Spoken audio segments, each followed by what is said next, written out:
Bonjour à tous et à toutes. Retour sur l'événement live du 17 mai dernier avec les deux artistes Lek et Sowat venus réaliser une nouvelle performance sur le chantier du prolongement de la ligne 14. Cette fois-ci, les deux artistes ont exprimé leur talent sur la paroi moulée qui entrera en contact avec le tunnelier dès le démarrage de la phase de creusement. On les écoute tous les deux nous raconter ce nouveau projet. Bonjour Lek et Sowat. Bonjour. Bonjour. Après la route coupe, après les engins, aujourd'hui vous attaquez à l'entrée du tunnelier. Pourquoi cette nouvelle aventure ?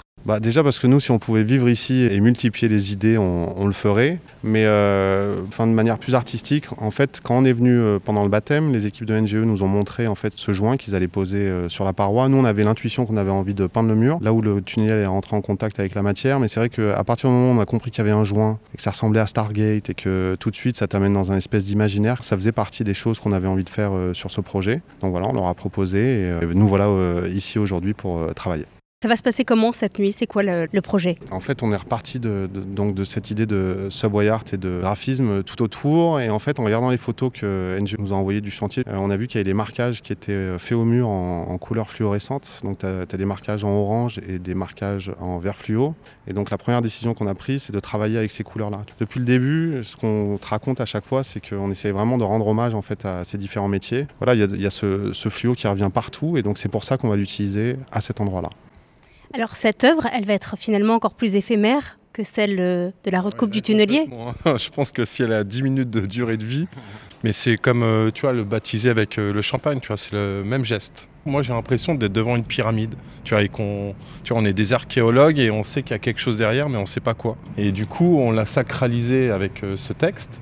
Et on va le détruire ensuite il sera détruit et pour justement tu vois, une vraie ouverture sur quelque chose de nouveau. C'est vrai qu'il y a un côté Kéops, quoi. Direct, quand on a vu les photos, on a commencé à appeler l'œuvre Stargate. Et donc oui, c'est très vrai ce qu'il dit Fred. Et en plus, en tant qu'artiste, rends-toi compte, c'est la première fois qu'on va avoir deux œuvres qui vont rentrer en contact et s'auto-détruire l'une l'autre. Enfin, ça pose plein de questions artistiques que nous, on trouve passionnantes. La vie, là, est en train de nous amener un projet qui nous permet d'expérimenter tout un tas d'idées artistiques qui sont très fortes dans notre culture. La destruction, c'est au cœur du graffiti. Ça a été le moteur de cette culture pendant des décennies. Et là, c'est une autre manière de mettre en scène de cette destruction. On arrive à conceptualiser justement ce mot de la destruction ou l'éphémère qu'on a subi.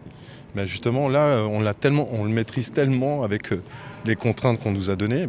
Du coup, ça fait partie de l'œuvre. Il y a un mot, quand je vous entends, qui me vient, c'est que j'ai un peu l'impression que vous êtes des explorateurs. Oui, bien sûr, à mort. Pendant des années, on faisait, sans savoir que ça s'appelait comme ça, on faisait de l'exploration urbaine, l'urbex. On a eu un flash sur le BTP dès qu'on a fait notre premier projet dans le BTP, puisque en fait, de la destruction et de l'abandon, on passait à la construction, mais les tailles restaient les mêmes, l'esthétique restait la même. Nous, on aime le béton, et donc oui, pour nous, c'est vraiment un projet hyper inspirant. On pourrait multiplier les idées par 1000, par 100, par 200. La seule question, c'est est-ce qu'on a le temps, est-ce que c'est possible, et surtout, est-ce que c'est possible avec tous les partenaires qui sont liés, parce qu'on est très très conscient que c'est un cadeau qu'ils nous font aussi.